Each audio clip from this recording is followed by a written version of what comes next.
Hey everyone, Justin Conroy, Financial Dad here, and welcome to another Financial Dad Quick Tip, where I give you a quick tip related to personal finance, wealth building, or money management in under 3 minutes.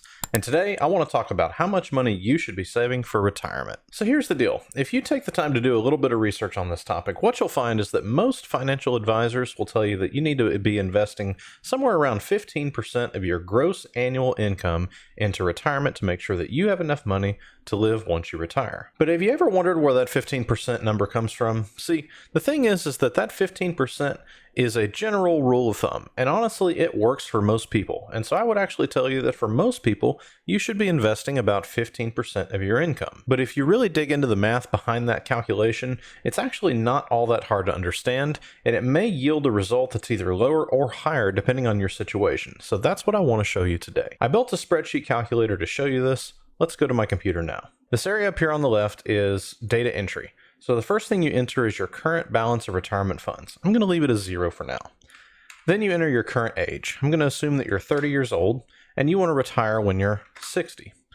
Your current yearly salary, let's assume you're the average American making $50,000 a year. The next line here is your approximate FICA taxes that I calculated based on a regression. You don't have to worry about that too much.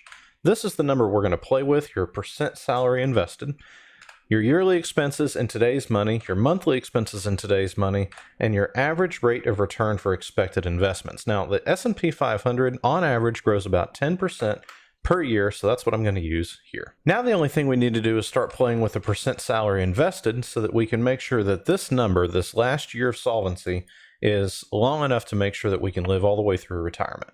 So let's plug in some numbers. If I input 5% into that cell, we can see that that's going to get us enough money to last until we're 68 years old. And this is, of course, an approximation, but you sort of get the idea. The last thing to know about the calculations going on here is that we're forecasting out your current expenses and we're inflating that value all the way up to what it would be when you're 60.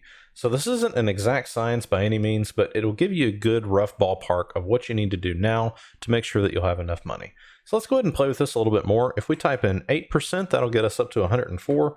If we go 10%, we'll have plenty of money. That basically means it's going to run out of the simulation. I'll put a link to the spreadsheet down below so that you can play with this on your own time, but hopefully you can see that depending on where you are in your retirement journey, how old you are, when you want to retire, how much money you're planning on spending, that really defines how much money you need to invest in retirement to make sure that you can survive.